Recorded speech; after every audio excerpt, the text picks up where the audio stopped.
Apollo and Python. In ancient times, when the world was new, Mother Gaia lived in Delphi.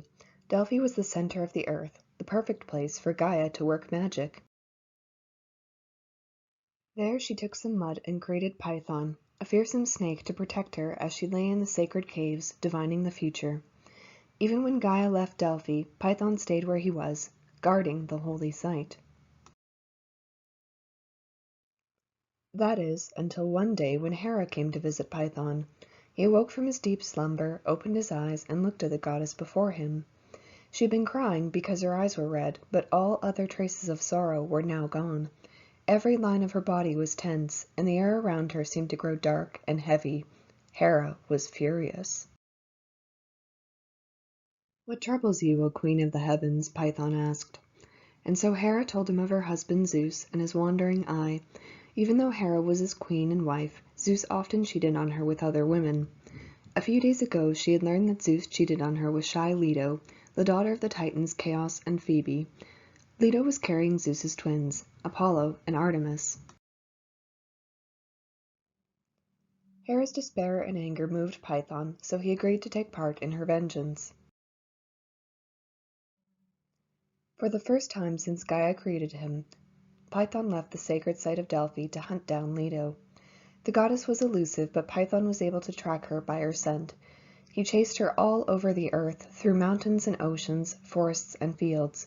Leto was exhausted, but did not dare to stop running from the mighty serpent. Without a place to settle, Leto could not give birth to her twins. She searched desperately for a safe haven until some other goddesses took pity on her plight and led her to the island of Ortygia. Safe from Python, Leto gave birth to Artemis quickly and without difficulty. But after Artemis's birth, Python caught up to Leto, and she had to flee with Apollo still in her womb. Leto ran until she came to Delos, a barren, rocky island. She hid in a cave and labored for 9 days and nights until, with her daughter Artemis's help, Apollo came into the world. It was then that Python caught up to Leto and attacked her. Apollo, newly born, fought off the great serpent, causing Python to flee back to Delphi. With Python gone, Leto could finally focus on raising her children and teaching them the skills they would need for life.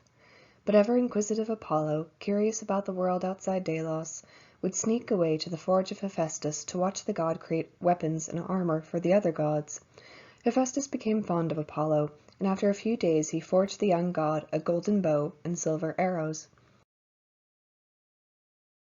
Apollo immediately took to the bow and became an excellent archer and hunter. Artemis too learned archery and the art of the hunt, and the two would often hunt together. One day, after Apollo and Artemis returned from the hunt, they asked Leto about their birth.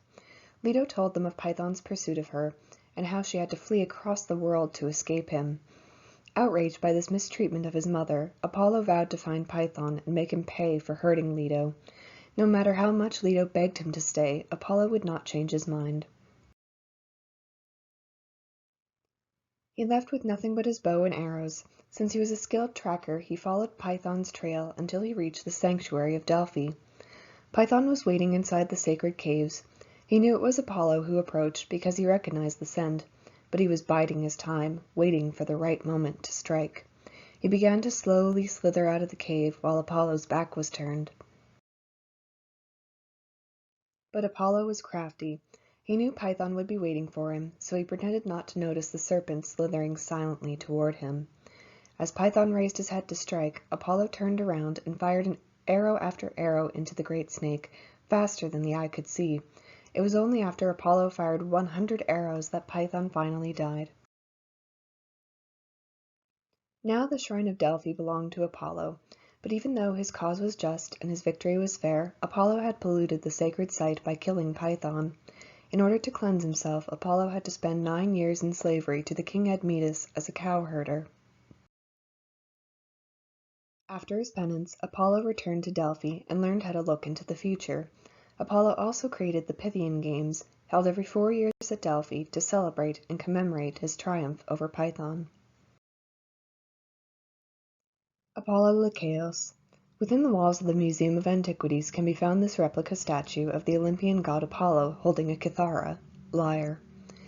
The original was purchased in Rome on Frederick the Great's order and dates to 1776, although it now resides in the Pergamon Museum, Berlin. For more information on this piece and others, please visit our website. Illustrated by Miriam Murabit. The text of this myth was adapted by Carrie Slager for the Museum of Antiquities. The following sources were used as reference. Thank you for watching.